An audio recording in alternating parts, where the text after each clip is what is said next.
Good evening, ladies and gentlemen. Welcome to the Independence City Council meeting. It's great to see everybody. It's Tuesday, August 13th, 2019. It's sunny and warm, and in several months we'll complain because it's wet and cold. But today it's... Not all of us. Not all. Oh.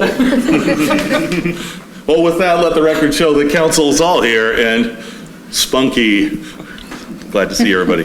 Council members, you have minutes of the July 23rd meeting in front of you, and do they meet with your approval? Yes, and I move to approve the minutes of July 23rd. Second. I have a motion, second. All in favor signify by saying aye. Aye. And opposed, motion carries. Thank you very much. Under visitor comments, Scott Dannon. Good evening. Welcome to City Council. Mayor McCarter, Council. I'm sorry to have to come down here tonight and talk about such an inane and asinine subject, but my property is overrun with cats. I know that sounds kind of strange, but I happen to have security cameras, game cameras, and I have pictures of cats absolutely overrunning my property. I have cleaned up not less than 52 piles of defecation from these cats in my flower beds. My neighbors said there was no sense in coming down and talking to you because it would do no good. I don't believe that. I've been where you are, and I want to thank each and every one of you for your service to the community. But my problem is I'm overrun with cats. They're on my roof, they're tearing up my gardening, and I came back to Oregon after 40 years, because I was born and raised here, to retire, to grow those kinds of plants that are difficult to grow and fun to grow. And instead I have cats coming in and tearing them up. I have been advised to put vermiculite in the soil, eggshells, plastic forks. All those things take time and money. My time and money, not the owner of the cats. Now, if you own an animal, you're responsible for it. Like it or not, you're responsible. You should be paying all those costs. Now, the neighbors, great bunch of people, have said, well, buy a trap and start trapping cats. So I went to the internet and said, what do I do with a trapped cat? Besides trying to stay out of jail. And there are three agencies.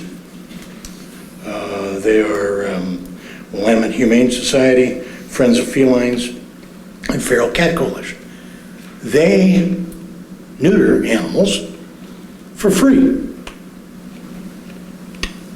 But who pays for trapping them and making the appointment, taking them down and having them fixed, and then for some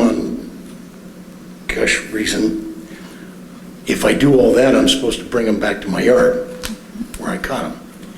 Now I got to tell you, if that's what it comes to, there's no way I'm bringing them back to my yard. It's just not going to happen. There are a couple of very rich neighborhoods over in Salem that probably deserve some cats. We didn't hear that. Where, if I may... Yeah, I'm sorry. I should have recognized myself. No. My name is Scott Dannon. I live at 1335 Richard Court, Independence. Thank you. And I've been there over 6 months, so I'm now a legal resident. Well, thank you.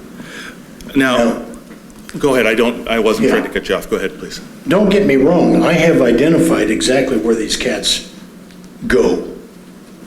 There is a person in my neighborhood that is feeding and watering these cats and providing every tomcat, probably within a mile, food, water, and recreation with her female cats. I have seen them mating out in the middle of the street, had them screaming on top of my fence. We got to fix this, please. So I came here seeking redress. Yes, I understand. And I think all of us have an appreciation. I think we've all had the joys of I don't know, strays, cat. I'm going to ask that staff connect with Mr. Dannon here, and maybe code enforcement can help. Can somebody help this man? Yes, we'll be happy to. I have just one quick question. Are these cats feral cats, or are these house cats from neighbors, or are they just kind of roaming around? Most of them are feral, none of them have collars. Now, just so you know, in an effort to stay out of jail and out of trouble, because I've never been there, I went down to the police station, I guess down there, and I asked code enforcement if, in fact, what I was supposed to do was trap cats and take them out to be neutered. And she responded, no, there's a law against you touching companion cats. So I went back home and looked up the code, and I can't find any reference to companion cat in the municipal code. I can only find one reference to cats in the municipal code, and that's under nuisance. That is, let me get my glasses on, section 1446, under nuisances. You can declare a person a nuisance in the city of Independence for feeding and watering possums and raccoons and skunks, but cats are specifically exempted. Okay. So here's what I'm going to do. I'm going to take this over to Karen. If you'll visit with Karen for a moment afterwards, she can get your contact information. And Mr. City Manager, Yes. you or your staff will try to help this gentleman in some possible way? Yes. Okay. I appreciate you taking the time. And while I smile at one level, I do completely understand. I too have had the experience of yeah, there were a bunch of kittens born in my lawnmower bag. And more than a few times. So while there was a smile, there's also really a real understanding. We appreciate it, and someone will be in touch with you promptly. If you give your contact information to Karen, she'll Just make so sure. you know, Mr. Mayor, I'm keeping track of the fence, the time it takes to go down and buy it, the cost of the fencing, all of those costs. We're talking about a little over $300. Understood. I can identify where the cats come from. I'm willing to take the person Understood. to small claims court, but I need your help. Thank you. Thank you for taking the time to come and visit with us. Are there others that would have something to say this evening? Okay, I'm going to keep us moving forward, if that's okay with everybody. Council members, on your place today, you have Alex Carvenens. I can never pronounce his last name, and I apologize. And come again, please. Aristotis. Thank you. Greek. And he's somebody that I recommend would be a good planning commission member, and I recommend approval for him to be added to our. We do have a vacancy on the planning commission. I move to recommend the applicant for a position on the Planning Commission. Second? I have a motion and a second. Is everybody okay? All in favor signify by saying aye. Aye. And opposed. Motion carries. Thank you very much.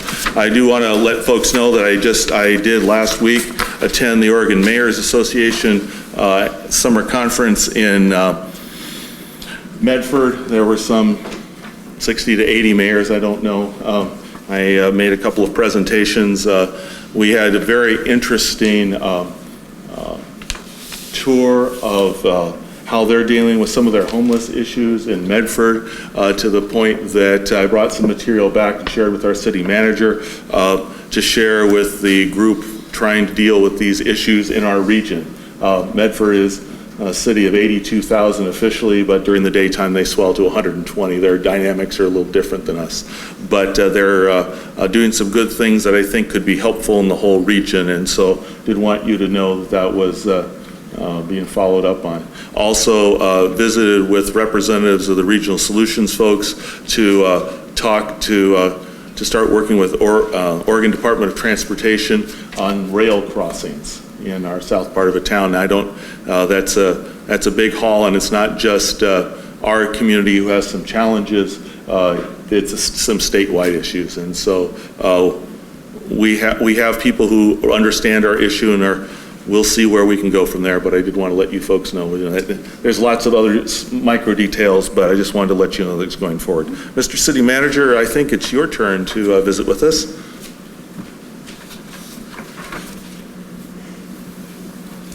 Thank you, Mayor and Council. I have a number of items to go over tonight. So just first wanted to cover something that is brand new, and I don't have a whole lot of information on it, but we will be looking into it more. But on August 1st, the Federal Communications Commission, through their rulemaking authority, voted to dramatically preempt and change how states and local governments handle cable franchising. We have Minnet, so we have kind of a little bit of a different organization than other cities, but I can tell you that the National League of Cities and many others will be challenging this ruling. But since it was made on the ruling level from the FCC, it could go into effect a lot quicker than other things. So more to follow. There's a lot more information that's coming out. National League of Cities is going to have a kind of training session on this here in a week or two. And as we find out more about that, we'll certainly let you know more as that moves. But it certainly changes the way the franchise fees in particular can be collected, or at least that cable providers can actually subtract work that they're doing from the franchise fees, which could certainly change what we have going on here. So wanted to just give you a heads up on that. Another heads up, we are going to be looking at some public parking lot regulations. We don't have any public parking lot regulations. We really haven't had much. Most of our public parking areas are in parks. So public parking lots is something new. We've had some issues with some RVs and the parking lot behind the Elks and the Mason. And so we are going to work on coming up with some recommended rules. We'll probably run that through the Traffic Safety Board to make sure that somebody's looked at that, and if we come up with some rules that make some sense, we'll be bringing that back to council for your consideration. We also will, need to identify the fact that once the apartments come in, they will certainly be looking for additional parking spaces, so we want to make sure that we're well in front of that before that happens. Just a few items. On August 3rd, I floated the Willamette River with my family from Buena Vista down to Independence. It was a lot of fun. I did not run into any power boats. I don't think power boats are actually going that far upstream this time of year. They're about maybe half a mile past Independence, but I didn't see any boats above that. Maybe the river's getting a little shallow in certain areas, so I don't know if they're. It's a rough ride. Yeah. Yeah. So it was a lot of fun. Woodward Surf Company, who's running the concession for us, did a great job, and it was a blast. So thoroughly enjoyed that, and would recommend it to anybody else who wants to try that out. A few other things. We are going to. There's going to be a groundbreaking ceremony at Osprey Point this Friday at 4 p.m. So that's exciting to see that project get underway. We also have the permits for the Independence Landing Department have been issued, or they are ready to issue. They will pick them up here in the next few days, so you'll see lots of things going on there. The 2040 Vision photo contest is over. We had 65 applicants, I think is what Sean told me, and some probably difficult choices to make before that is figured out. And then the vision surveys will be done at the end of the month. So one last chance to get the surveys in, and that process at the next council meeting we have on the forecast, a opportunity to do presentation to kind of update everyone on where we're at with the 2040 vision process and make sure that you have the information you need to know where we're at and where we're moving forward from here, as well as. Is the deadline for the surveys the same for the bubbles, the idea bubbles? Yes. Okay. I think that's. I have a few more to drop off with Michelle. Yeah, great. Okay. Please do. You have the rest of the month. Hello Independence. I don't know if you've seen that, but that's the opportunity to text. We've actually had 460 distinct individuals respond to that. We're still getting about 85 a week. So we were trying to see whether that was dropping off to the point where we kind of wanted to cancel that. I think the Osprey have helped keep that up with, they've become pretty popular as far as a place to communicate with, but that's actually been a great way to get information, which will also fold into the 2040 vision process as that moves forward. So I will tell you that my sister was disappointed that she didn't get to talk to the Ospreys. She thought they were actually going to be on the other end of the phone. No. Okay.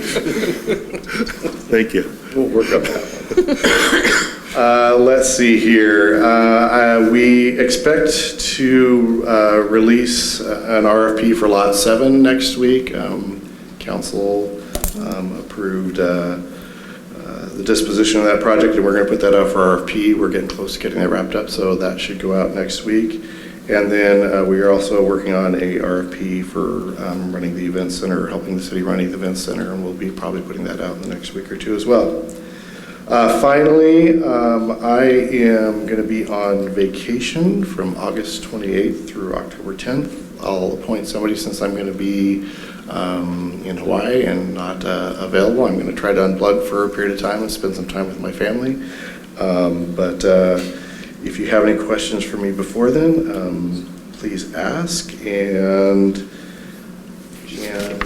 appreciate it. Just one other item I missed here is we are working on a memorandum of agreement with a number of different partners to create the Development Council for the continuum of care. That's kind of the next step in the process, is to create a Development Council that will finally lead into the overall governing structure if the continuum of care does come back to Marion and Polk counties. So it'll be kind of a year-long Development Council that kind of sets the next pieces in place so that that can actually fully be realized if that's a decision that ultimately gets made. So just want to let you know that I don't think that's something that needs council action. It does commit us to $5,000 for this year and $5,000 for next year. The $5,000 is in this budget, but I think that's something we've invested in and probably should continue to do, because we'll see more of that come back to our community in the future. So with that, questions for me or council? Questions? You didn't mention the Naked Goddess swim on Saturday. You know, I didn't, and I actually looked into that because I heard that the group in Portland who does that is looking to do something here in Independence, and so they do that. It's usually done very late at night. It's an opportunity for people to do something respectfully, and so it's meant to be respectful and not like the Naked Bike event in Portland. It's meant for people to do something. They're actually also looking at doing some swims from Buena Vista down, and or maybe Rogue down. I'm not sure, but they do long distance swims. Their big event is long distance swims, like under all the bridges in Portland, and I think it's like a 4.5 mile down river trip in Portland they do, and then some of them actually swim back up river 4.5 miles to the starting point. Those are some pretty good swimmers, but we're excited to get some more activity in the water. They use boats and kayaks, and they swim in groups and pods and do everything very safely. But yes, that is an additional event that they do on top of that, but they're looking to increase activity in the area, and that's just one of the things that they're looking at doing. So Great. Okay. So are you handling the next report from on the Independence Days, or is Chief doing that, or yeah, I think who pray tell? I think Detective Scharf is actually going to. Okay. And we'll be here to answer questions. Thank you. Good evening and welcome to council. Thank you. Evening, Mayor, Council, everyone else. Looks familiar. So my name is Sarah Scharf. I'm kind of filling a role over the past year or so as being acting Detective Sergeant while Sergeant Bamlios was away. So that's why I'm doing this report tonight instead of him. So I know you guys have the packet in front of you. I'm just going to go over some highlights, and then obviously if you guys have questions at the end, feel free to ask, and hopefully I'll know the answer. So this year, Independence Days ran again it started officially the 3rd and shut down on the 7th.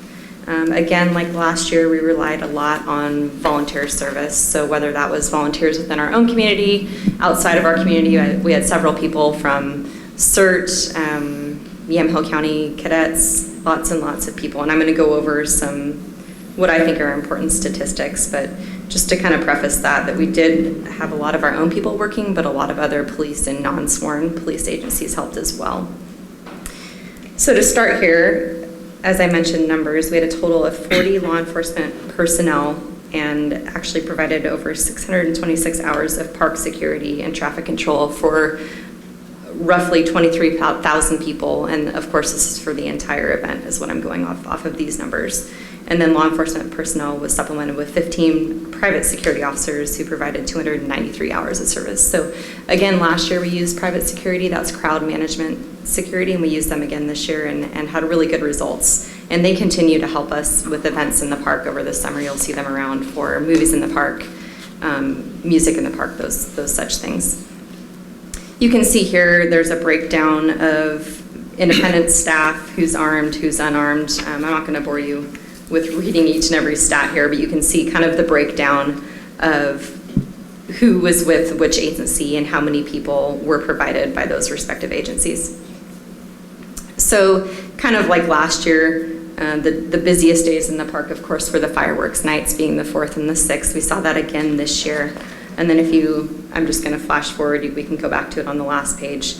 So on the 4th, we actually had 15,000 people in attendance, and on the 6th, about 8,000 people. And that spread is pretty common over if you look at the past few years. So we did have a few more people total than last year. This year we had about 23,000 total, like I mentioned, and last year about 21,800. And in 2017, there was actually a little bit more with around 24,678.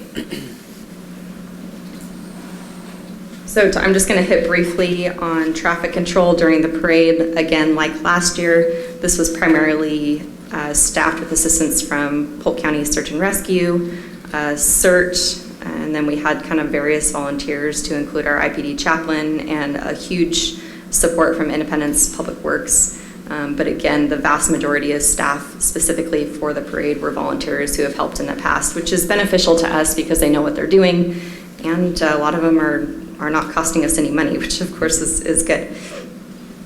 So we have Dallas Police provided us with about 35 hours of assistance over the course of events and about 55 hours from Monmouth Police Department, which was huge. Some of those people were paid, but again, paid by their own agencies, not us.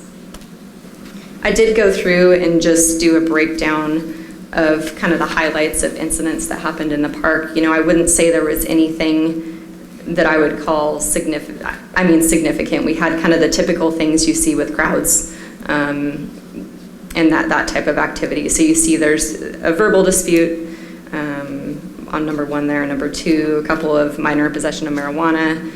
Those young individuals were cooperative with us. Physical altercation that ended up not being criminal. And again, you see on the 6th, another MIP marijuana issue, which again, the people were cooperative with that. Kind of something new this year that you guys have noticed that we were able to use during the Independence Days festivities, not necessarily in the park, but enhanced our patrol, was our motorcycle. So that was really great, I think, for people to see that we had that and to watch him in action and kind of get out there and be seen. And there was lots of traffic enforcement, which I think is good for the safety of everybody during that event. And then I'm going to talk a little bit about traffic control duties, just because I think it's important to see kind of the shift that we're going towards non-sworn personnel to help with these duties. And what that means is that if we have people who are non-sworn helping with traffic control assignments, so traffic immediately after the fireworks, traffic control during the parade, those types of things, it frees up our full-time people who are armed and equipped to deal with possible criminal matters, investigations, things at hand that we need to deal with immediately. And so we had a huge support from our own cadets here at our police department at Independence, huge support from Yamhill County cadets, and then again, this crowd management services helped a ton with traffic control. This year, I know in the past, we've had issues with falls, specifically with large crowds of people dispersing after fire, because we didn't have any reported falls this year. So that was great. I think largely in support of Public Works, who helped with lighting, was big, and just kind of some things we've done to alleviate sidewalks and kind of uneven ground. So that was great to see. I know I'm jumping ahead here, but on the page, I go through police events. I'm not going to read through each and every one of those, but you can see kind of what our event log looked like over the course of Independence Days. You can see we had 5 lost children. They were all reunited with their family. We had, just to hit the highlights, like I said, 184 total events. 3 of those were arrests. Our own staffing for just our police department, we had a total of 417 hours and a total of 27 personnel, and those are broken down between paid and non-paid staff. Dallas Police, 35 hours, like I said earlier. Polk County Sheriff's Office weren't able to assist as much this year, just 7 hours with 1 person. Monmouth Police, 55 hours, and then Yamhill County Cadets gave us 8 personnel for a total of 112 hours.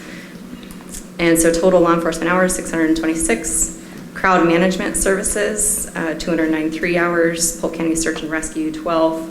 And then CERT, again, helped out a ton. So they had 455 hours with 38 personnel, and I'm sure all of you saw them in the park during the entire event, and they were a huge asset to us, as they always are. So total law enforcement, CERT, Polk, Search and Rescue hours for everybody was 1,386. Just going to touch briefly on fiscal impact. So the Independence Days Commission paid $5,846 to CMS, or Crowd Management Services, and then made a donation to Yamhill County Cadet Program in the amount of $1,270 and a $1,250 donation to CERT program. So you could see with the amount of hours they gave us and that cost, we really came out on top of that and got quality service. Again, these are people that are coming back for the 2nd, 3rd year to help us. So managing them is very easy. They come with their own equipment. They know what they're doing. They're a responsible group of people. So that was great to see. So just in closing, I just want to touch briefly on some options to consider. This was my first year kind of, I should say, being in charge of this event, although I had a ton of help. And one thing that I saw that I think could help us is, again, just this increased funding for private security for the entire event. So what happens sometimes is when we rely on other police agencies, they have things that happen within their own organizations, and so there's last-minute cancellations, and then we're stuck with areas that are not patrolled in our city, which is hectic and makes me feel a little uneasy, whereas when we just pay a private security agency up front, you know they're going to be there, you know how many you're going to get, and you know what it's going to cost, and this is what they do. They work events, they work big events, and they're well equipped to do that. And then again, just to continue exploring privatizing the parade routes and traffic control duties, because we see a huge benefit in freeing up our full-time people who are equipped to deal with emergent matters when we have people assigned just for traffic control is a benefit to us. Questions for the detective? I have a couple. Please Yes. do. Regarding privatizing the parade route and some of those other functions you talked about, do these folks, when they come in, do they get time with Independence Police Department to talk about our particular community and what the concerns might be, or? Yes, so we haven't had, I say yes, we haven't had official meetings where they come here like we do on the commission. We do have briefings with them, and they send a supervisor with every CMS shift. So they have somebody there who's essentially in charge of everybody there, who helps manage their own people, so it kind of takes some of the pressure off of us. But we have briefings at the start of every shift where a new person is on, and we have briefing sheets so they hear what our goals are, the safety of the community. We want people to have fun, but safety is number one, and we tell them what's important for our agency to enforce, because it might be different from what they're used to. I'm sure you see some events and things that how they're run, and that's not necessarily the way we want things run here. And so that communication is clear at the beginning of each shift. Perfect. The other thing, during the commission meetings, you talked about the route out of town was going to be different this year. How did that work out for you? I think it went better than last year. I still think there were some issues. And unfortunately, I wasn't at the parade. I was in the park during that time, and so this, again, is just based on what I heard. I heard there were some issues with kind of larger floats and staging areas, and that being cumbersome and kind of being in the way. So I think the intent was to have everybody just head north out of town and stage in the dog park area. However, I don't think everybody did that. So I think it's something that we need to work on for next year for sure. Thank you. Thank you for your report. Appreciate Thank you. the detailed written report in advance. Thank you. Oh, of course. Great. Thank you, guys. Okay. I think Carly Annabelle is for the museum manager. I think you have the next report. Good evening and welcome. Hi, thank you. It's okay to bend it down. That's fine. There we go. Can everyone hear me all right? Okay. Well, thank you for letting me come in today.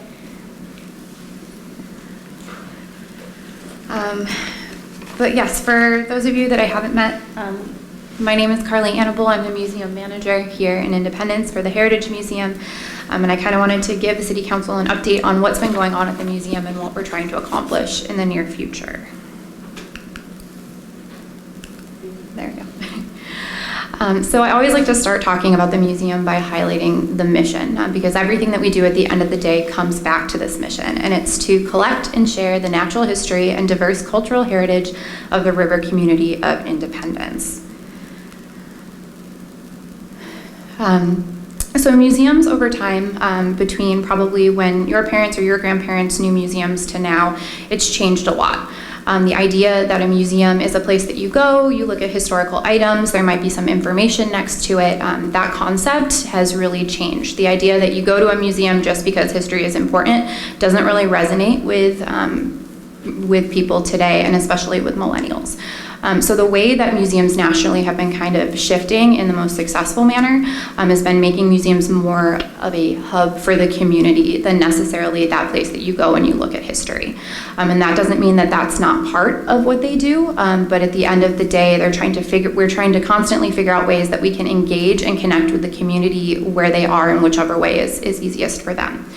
And so the ways that we've been kind of looking at doing that and enhancing the museum is to make it accessible, that is physically accessible, but also looking at how we're delivering information, so looking on whether or not it's digital, audio, things like that, as well as topics that are accessible and interesting to our community members. The second way that we've been looking at it is to continue to be educational. How can we tie back to the mission? How can we articulate and connect that information with our community? But also we're looking at ways that we can make sure that it's continuing to be engaging. For some people, reading a wall of text is engaging to them. To other people, they need something a little bit more, something they can touch, they can see, they can interact with. And then the last bit is creative.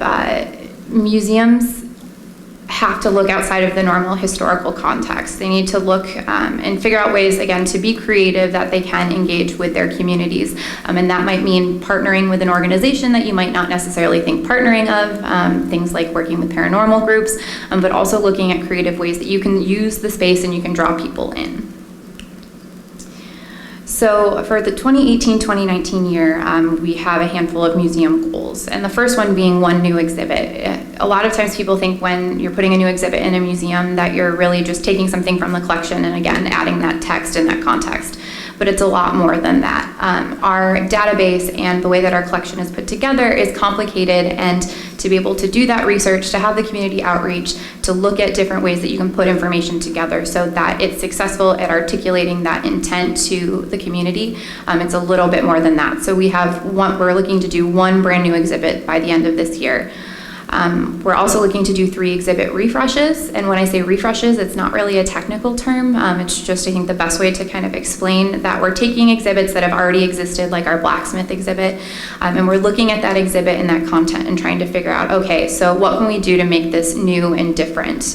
It is relevant to our community, but how can we express that information? How can we update it to make it connect? And the ways that we've done that in the past, especially with the blacksmith exhibit, has been to, again, move away from calligraphy and moving more towards like actually larger, more visible content. We've also looked at making it more interactive. If you've been there recently, there's a little I Spy kind of option for kids so that it's more interactive for them. But my personal favorite and the way that we're really kind of pushing is to add the personal stories. For example, with the blacksmith exhibit, we have information on Israel Hedges. He was the first blacksmith in Independence, and it includes the story about how his family survived the major flood by getting on top of their house and floating downriver until they found a tree. So being able to add information like that makes exhibits like blacksmith exhibits that you might see other places resonate more, and it draws more of a connection to the location that you're at, and it just adds that personal touch. We're trying to update 2 rooms in the basement to be organized and evaluated. You can see the picture in the slide. Above and below are both our processing room. The upper portion is what it originally looked like, and the bottom portion is what it looks like today. We're really trying to take what we have, make the space more usable, and make it more accessible both for us and for if community members come in and are looking for information. It shouldn't take more than a couple of days to get someone information on their grandparent or a family member or something they're trying to figure out. We have created the Museum Advisory Board bylaws because when the transition from a commission to an advisory board came, they needed to create new bylaws. We have the creation of the collections policy, which dictates what we accept into the collection, how we accept it into the collection, and just how it all goes together, and then continuing to do the quarterly newsletters.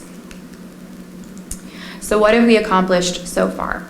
So far, we've got 2 out of the 3 exhibit refreshes that have been completed. We've done the wagon exhibit update, and we've also done the blacksmith exhibit, and there'll be a 3rd one by the end of the year. We've had 2 successful new programs. The first one we worked with Dr. Kim Jenkins from Western Oregon University to talk about the women's suffrage movement in Oregon. And then this last Thursday, we had a really successful program with the Oregon Black Pioneers. We had Gwen Carr, one of their board members, come and talk to us about the lead up to the civil rights movement in Oregon. We've had 1 new pop-up exhibit, which we're very excited about, and it's actually featured in that photo, and that tied in with Gwen's talk. And it, again, it's called Racing to Change. It looks at the civil rights movement in Oregon. We've begun the basement reorganization process.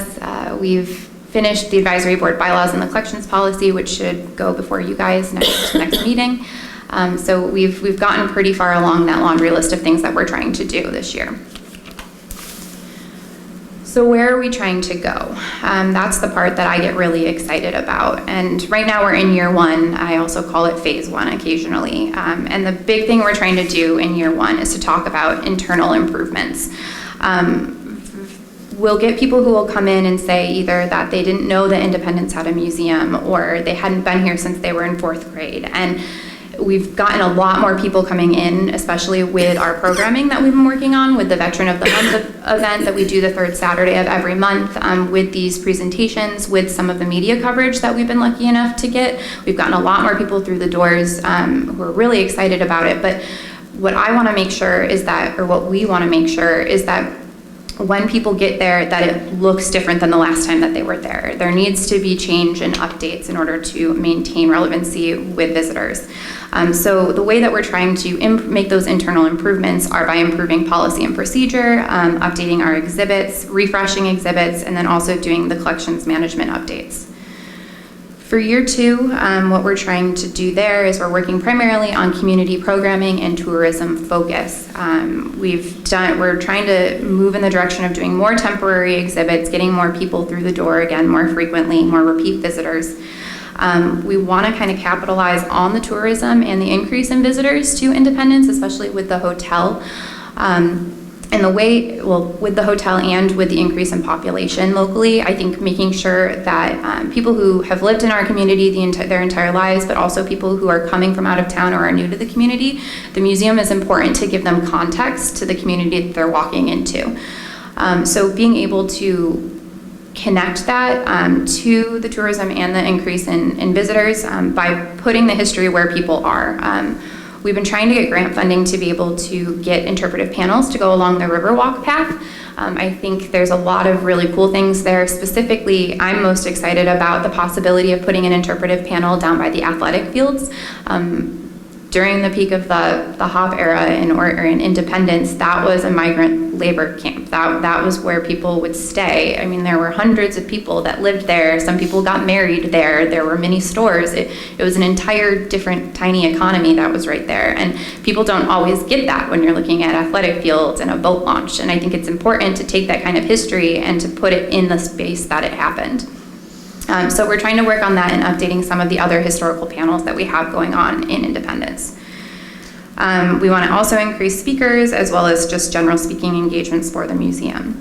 And then year 3, which is where we're really going to focus on the educational impact. And we're doing a lot of these things kind of overlapping when the opportunities come up, but in each year it'll be a spearheaded effort by the advisory board and I to do this. But for the educational impact, I'm really passionate about the idea of bringing a spring break summer camp for kids to the museum. I think it's a good opportunity for kids when they're not in school to be spending their spring break doing things that are educational and interesting and engaging, and take the things that they're learning in school outside of the classroom and putting it into the museum. But I also think it's a really good opportunity for childcare when you have a week where parents are trying to figure out what they're going to do with their kids. Why not have the kids come to the museum and do interactive, fun, educational activities? We also want to spend the 3rd year focusing beyond just youth, working on theme programming series that are going to deal with yearly museum content focuses. I want to make sure that with the resources that we have and the space that we have, we're being really intentional about what we're working on and connecting that to the kind of educational opportunities. And then continuing to develop annual partnerships with organizations in the community so that we can expand our impact beyond just the physical location. So that's what I have for my slides, but I just want to also take this opportunity to say that I feel very lucky to be a part of the museum. It's been wonderful to see all of the wonderful work that was done before I got here and to be able to take that and continue it. And it's been a wonderful experience so far, and I'm really grateful to be here. So thank you. And we're grateful to have you, too. Additional questions for the presenter? Thank you for taking the time to share with us this evening. We really appreciate your passion and your energy. Thank you. Okay, continuing our move forward, I think, Ms. Butch, you get to be the next person. You provided a very complete report. Thank you. Good evening. Yes, I don't have much to add. So I think probably the most important thing is this is the end of the fiscal year, and by the end of this week, I'm going to have our financial statements closed, or our books closed and sent to our statement preparer. And it will take her probably a couple weeks to do that and do her review and get it to the auditors. And looks so far my review of our year end, everything's looking really good. It looks like our fund balances are healthy and on target of what we had estimated. And it looks as if, and I don't want to say it too soon, but it looks like we should not have any budget comments this year. So I'm fingers crossed that it's looking good. Great. Questions from council to the presenter? Anybody have anything? I do appreciate the detail you put in your report. Thank you very much. Okay, continuing to move forward. New business, mobile vending code update. Good evening. Hi there. Hi everybody. My name is Fred Evander. I'm a planner here, and I'm here to present tonight on the mobile vending code. The reason we're looking at this is because mobile vending units, or like food trucks, they promote vitality, they promote entrepreneurship. It's something that, those are things we embrace here in Independence, right? And right now, the regulations that we have for them aren't exactly promoting that entrepreneurship, promoting the vitality. There's a couple of things within the current standards that we sort of have trouble with and encouraging these types of activities in the community. So what I have before you is the existing code and then what's proposed. So some of the things in the existing code that I'll just call out. One is any mobile vending use that's proposed in the city says it's supposed to go through the site design review process. Well, that's a land use process. That means that I would have to make a decision on that, and that site design review process would also have to go to people within 250 feet. Notice of that would have to go to people within 250 feet. If we're trying to encourage something for a day or a week or perhaps longer, even a month, sending out that notice and allowing 12 days to comment seems excessive, right? So what the new standards would do is remove that site design review process language. Another thing that we require under the current standards is we require mobile vending uses, food trucks, to hook into city water and sewer, which is not the easiest thing to do. And so, anyways, in the proposed standards, we would also remove that requirement. The last thing I'll call out that's sort of a strange thing is we actually require public works and building inspection of the mobile vending unit. So that's quite funny for our building official. He says, "What am I supposed to look at? Like the vehicle, you know?" It's a vehicle. He doesn't have standards to actually review if the vehicle is appropriate or not. So anyways, it would also remove that requirement to have our building inspector go out and inspect the vehicle. Looking at those things and seeing those various things, we started sort of saying those were some of the goals. Correcting those things were some of the things that we'd like to achieve. We went through the code, we looked at it, we also thought, oh boy, this is kind of disorganized here. We ended up just sort of rearranging it a little bit. We expanded the applicability section to say, certain things are not covered under this. Garage sales are not covered under this code.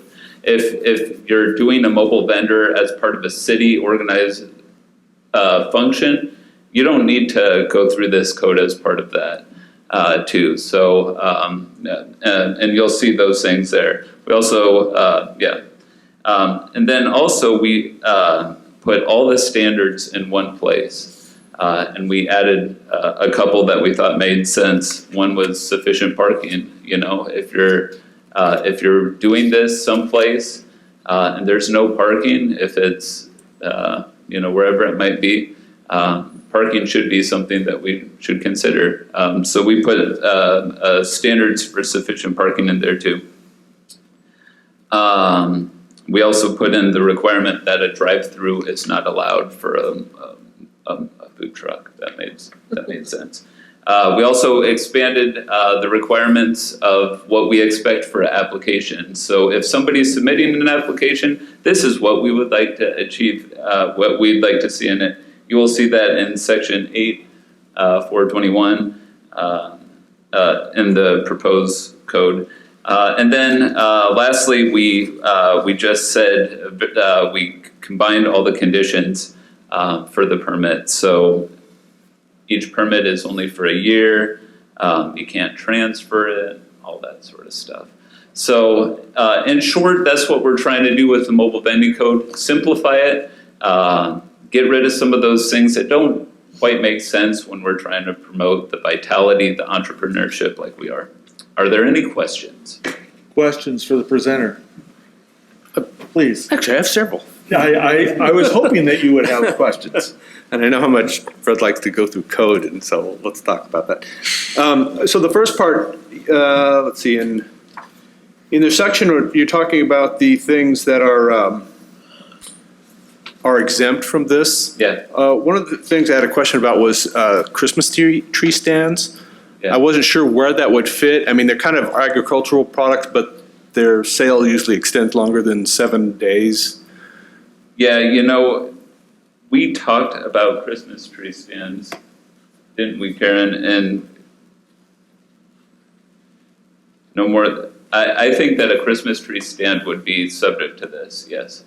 If they, I guess, If so they where did- would, so you'd have to get a permit for that? you would have to get a permit for it if it didn't meet item F there.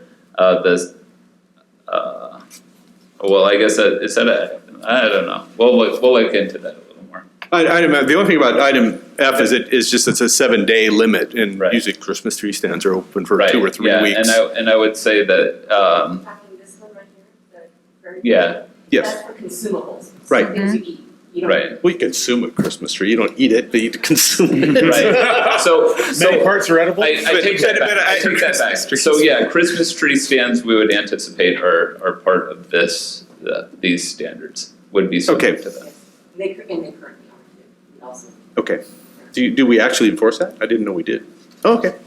All right, so the second one was, you say allow in all zones except for, you list several and they're all residential zones. That's right. But it doesn't mention the RSA zone, the residential single family air park. And I was wondering if that maybe should be, I mean, do they want vending?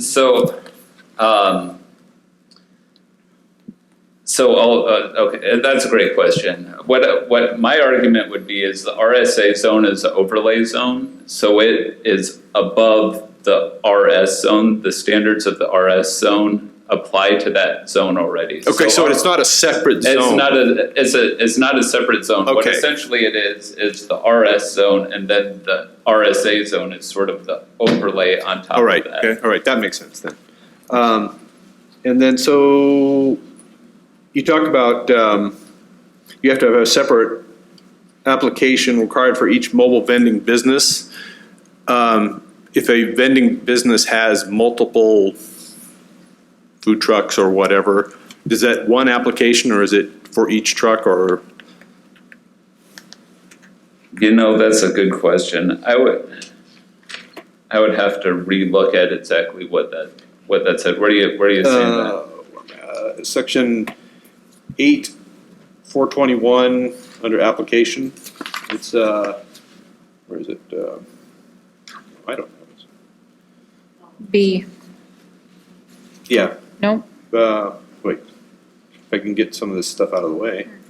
For each mobile. Yeah, yeah. So each, yeah, looks like, so it looks like, yeah, do one for each one. Yeah, it's C actually, for each, yeah. Each mobile vending business.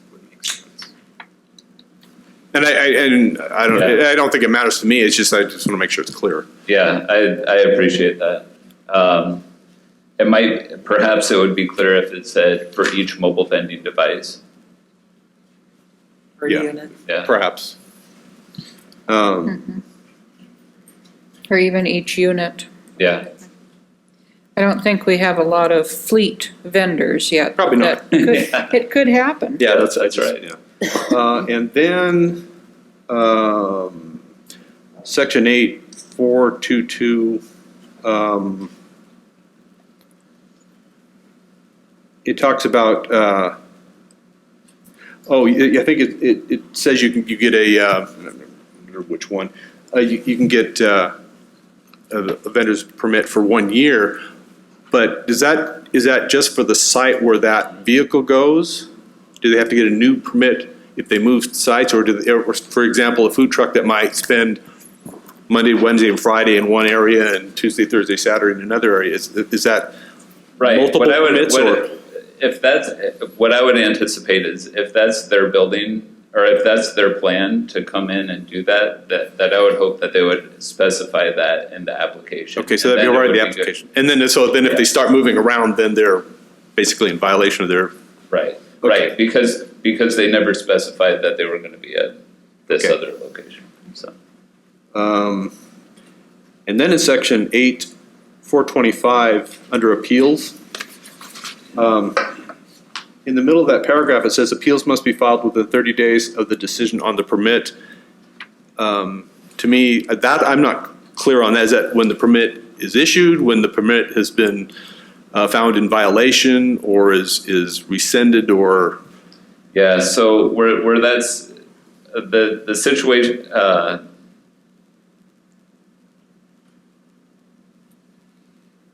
yeah, so this would be a decision by the city manager that somebody had a grievance with. It could be somebody else, or it could be the applicant themselves say the city manager denied the permit. That appeal would need to be filed within 30 days. Okay, so I'm not a lawyer. Is that clear to the lawyer types or? I don't know. Yes. So- The Yes? city attorney. yeah, the city attorney. Yeah, she saw that. Okay, just checking. Any person, so.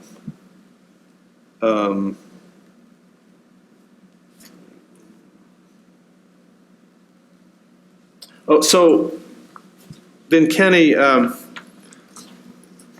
a business refuse to have a vendor, say, on a public sidewalk in front of their business? To me, it sounds like they can't, but Yeah, they can't. they can't. They cannot, no. Okay. Okay.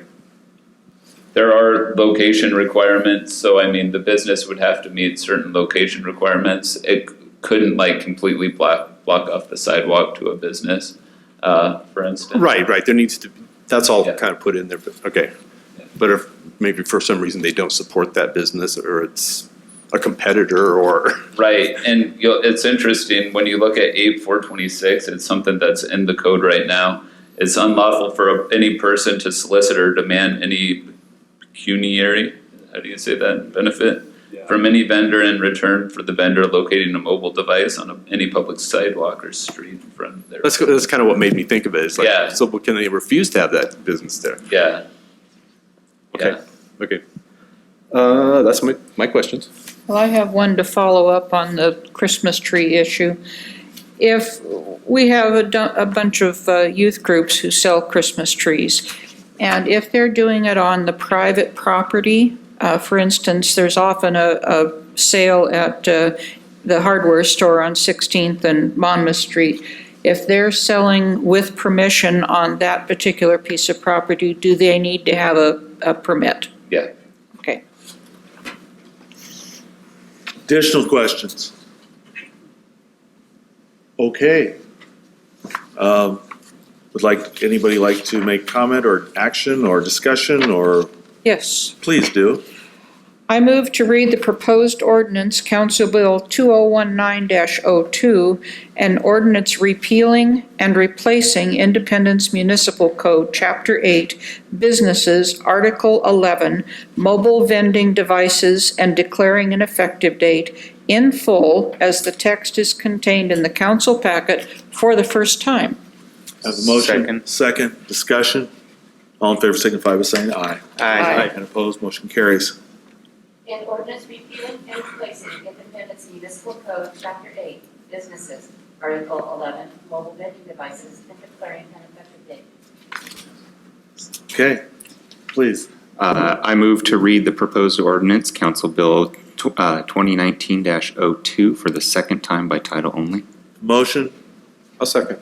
second, any discussion? Everybody okay? All in favor signify by saying aye. Aye. And opposed, motion carries. An ordinance repealing and replacing Independence Municipal Code, Chapter 8, Businesses, Article 11, Mobile Vending Devices, and declaring an effective date. I move to adopt the proposed ordinance, Council Bill number 2019-02, an ordinance repealing and replacing Independence Municipal Code, Chapter 8, Businesses, Article 11, Mobile Vending Devices, and declaring an effective date. Have a motion, Second. second, discussion? Everybody looks okay? All in favor signify by saying aye. Aye. And opposed, motion carries. Thank you very much. Appreciate it. Passed and will be assigned ordinance number 1571. Okay. Moving forward, DEQ loan amendment for sewer projects. Woo! We have 3 items tonight. First one is the DEQ loan amendment. Council has seen the request for the State Revolving Loan Fund before in 2016, 2017, and most recently in 2018, when staff requested Zutec approval to increase the loan amount. Since that approval from council, we have successfully applied for the increase and now request a resolution for the loan agreement, which is the last step in the loan process. If council passes the resolution, staff will have the funds available to implement sanitary sewer projects as presented in the adopted capital improvement plan. These improvements will keep the city compliant with regulations and allows for city growth inside the urban growth boundary. The fiscal impact, finance has looked at it. The finance director has said that we can cover the increase in the loan by current rate revenues recommended in the state analysis prepared by Steve Donovan in 2017. So it'd be correct to say that, if I recall correctly, this is part of our budget plan. So all this is finishing the paperwork on the budgetary decisions that About we'd 5 already years planned and did in our budget committee. Is that correct? Correct. Is there any questions for the presenter? So this specifically is for several different items on our master plan, correct? That is also correct. Yeah, I mean, is it like too much to list right here, or is it like 3 of them or 5 of It's them? in the southwest collection area. There's several basins in that area, basins and subbasins. Most of this money is earmarked for improvements in that area alone. Okay. 9th Street Lift Station being one of them. Okay. Additional questions? It is an action item. I move to approve resolution number 19-1511, a resolution to amend resolution 17-1466, authorizing the execution and delivery of a loan agreement between the City of Independence and the Oregon Department of Environmental Quality in an amended aggregate principal amount not to exceed $9,416,130. I have a motion. I'll second that. With a second. Discussion? All in favor say aye. Aye. And opposed? Motion carries. Thank you. Continue, please. I'd like to introduce Don Whitehead from Brown and Caldwell. The city staff is requesting approval to utilize contingency funds for Riverview Lift Station project. I'm going to talk to you about change orders tonight. Riverview Lift Station was an approved project that is under construction right now, and we've had some change order requests for that project. A change order is work that is added or deleted to the original scope of work of a contract which alters the original contract, amount, or completion date. Change orders are common in most projects and very common in large projects. Common reason for change orders are the project scope of work is inaccurate, the discovery of conditions on the project that requires changes to the original plan, the contractor is unable to perform the work to satisfy the city. During the project, additional features or options can be added or deleted. Generally, the contractor or project engineer will write a change order, and then the change order will be reviewed by all parties for cost, time, and scope of work. The important part, all change orders require approval by city staff, which is the city manager in this case, and the design engineer. So Don is the design engineer for Riverview project. And what we're asking for is a 15% contingency for that project in the amount of $173,775. Yeah, I'll just mention that, typically, these are done when we actually approve the project, which is actually just the base bid amount. Obviously, projects are gonna have some additional costs. In the future, we're gonna try to match these up and give you a contingency budget to approve at the same time you would approve those bid documents, so that it's clear what the total project amount will be. In this particular case, obviously, we budgeted for that in the budget. It just wasn't in the approval that you gave, and since the numbers get up there, which exceed my signing authority, we want to make sure that we have your approval to make sure that we do contingencies. They roughly are usually in the 10 to 20% range, depending on the complexity of the project and the things you'd run into. We're asking for 15% on this project. There's a lot of geotechnical conditions out there and some other stuff that are rather complicated, but we think that's enough in order to make sure that we can finish the project and get the contractor paid and have everybody move on. questions for the presenters? Do we have like a 2-minute explanation about what are the problems, what are driving up the costs? We had a geotechnical problem. We did do a geotech report, which Don ordered. What does that mean? To address that. Yeah. Did you hit rock? What was that? Good evening and welcome to council. Thank you. Mayor and council members, my name is Don Whitehead. I'm the project engineer for Riverview and with Brown and Caldwell Engineering. And for better or for worse, I've had the good fortune of working in the city for 26 years, including the first time Riverview Pump Station was built. So now we are remodeling and upsizing it. I think your question, probably there's two parts to the answer. The first is, as your city manager pointed out, every project's going to have some changes to it. And oftentimes those are improvements to the facility. Particularly in a project where you are retrofitting an existing facility like we are, you're going to encounter things that you didn't see before, you hadn't anticipated. Right now, we're still in very good shape. The project's moving ahead. We did encounter, part of the project is to bore a new pipeline underneath Ash Creek. And we did do a geotechnical investigation 2 years ago along the alignment that we anticipated the bore would proceed. And they went down and said, hey, looks like it's feasible to do this. The problem, of course, whenever you do an investigation is you're putting discrete holes in the ground and you're trying to get at it, you're trying to estimate what's going to be between those holes. It's further complicated when you go under a creek because you can't get out in the creek. So we could have, so when you encounter this, what they encountered is as we were excavating for the bore pit, you bore from one end into a receiving pit on the other, and you jack a steel casing and auger the soil out. And when they were excavating for the bore pit, they encountered some soil that was extremely bad. And I think I use the term soil loosely because it was a lot of organic material, possibly some old garbage that had been dumped there, and it was running into the excavation.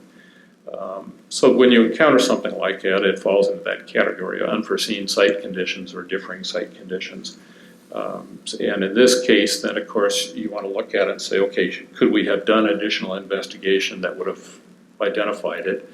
We could have, it would have added additional cost to that.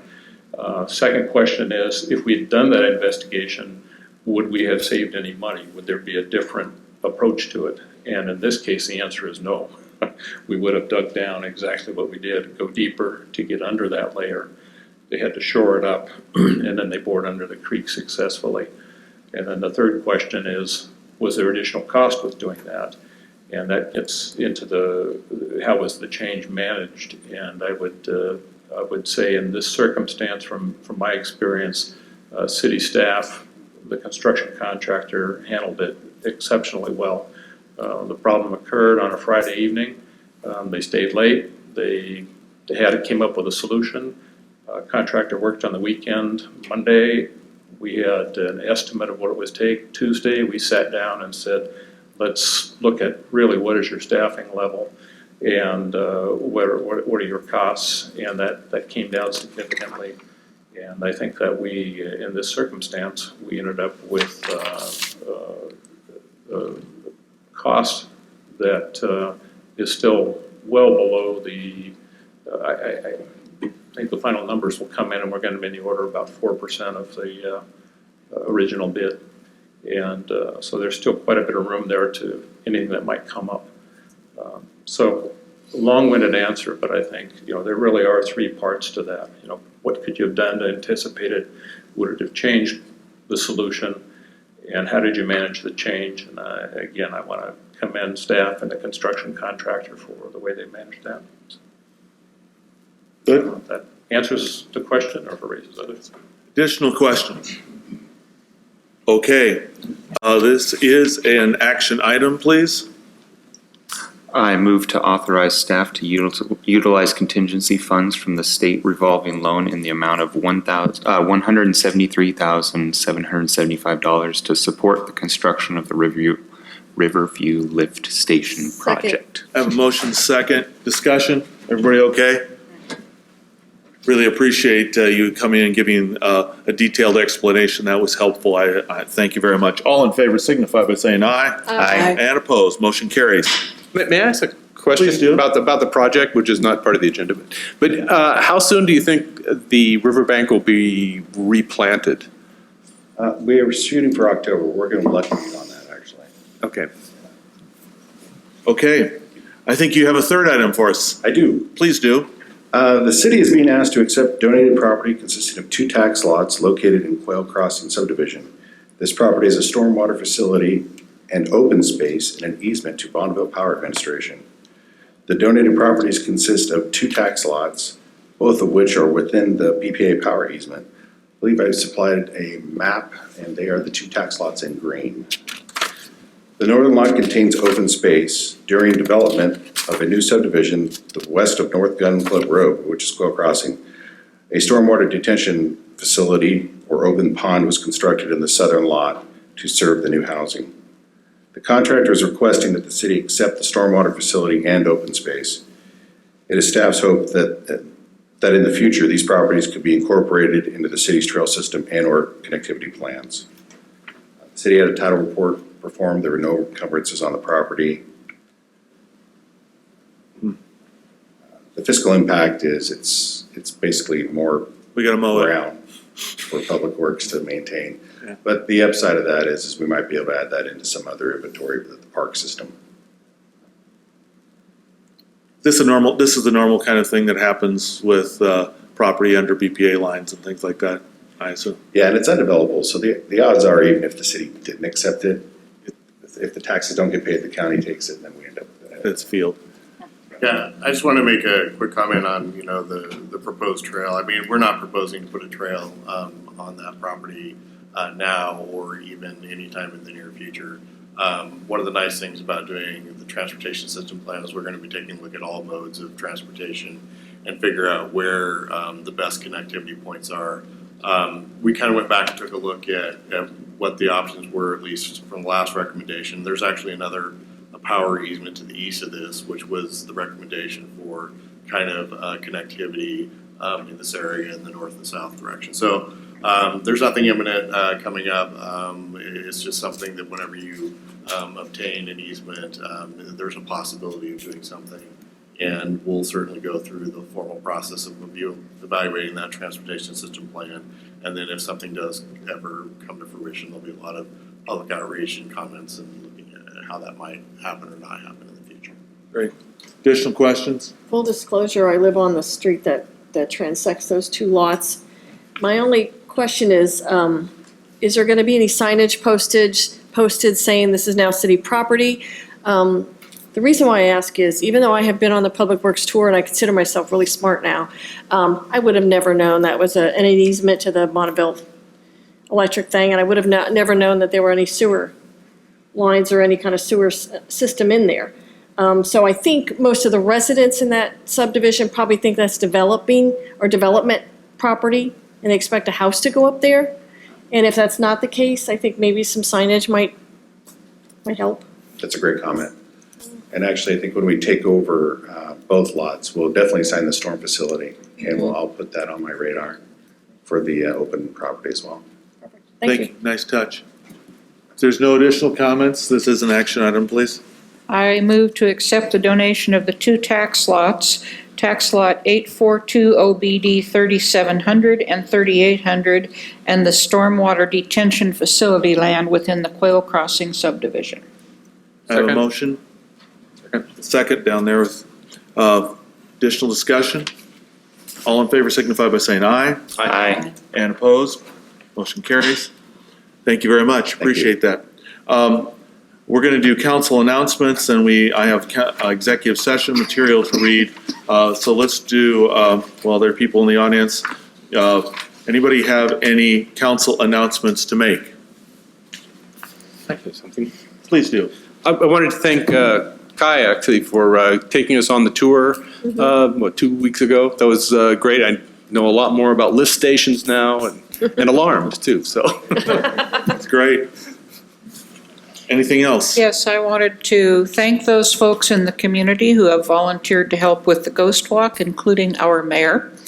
And it will be happening on October 5th, and it's going to be a great time. I'm a little scared by how many people are interested in coming. I Okay. just want to say thanks to Kai too. That was a very informative tour. I had no idea, I couldn't even picture the lagoons in my head. So now I know what it looks like. And thank you, Chief, for your sergeant for giving me a tour last week. That was very informative as well. Great. And I just wanted to thank the chief. I took a group of young girls down to the park and warned them that Independence Police was not having teenagers in the park. And I think they thought I was joking until they saw your officers citing their friends. So thank you for instilling a little bit of scaredness in them. Yeah. Okay. The Independence City Council will now meet in executive session for the purpose of negotiating real property transactions to consider information of record or records that are exempt by law from public inspection pursuant to ORS 1926602E and ORS 1926602F. Representatives of the news media and designated staff shall be allowed to attend the executive sessions. Representatives of the news media are specifically directed not to report in any of the deliberations during the executive session, except to state the general subject of the sessions as previously announced. No decision will be made in executive session. This time the council will adjourn to the Community Development Conference Room for the duration of the executive sessions. It's the end of the executive sessions have adjourned. We will return to open session in the council chambers, and any decisions from either executive sessions will be deliberated at this time. So let's take about 5 minutes to meander upstairs, and we'll get started with that. Thank you.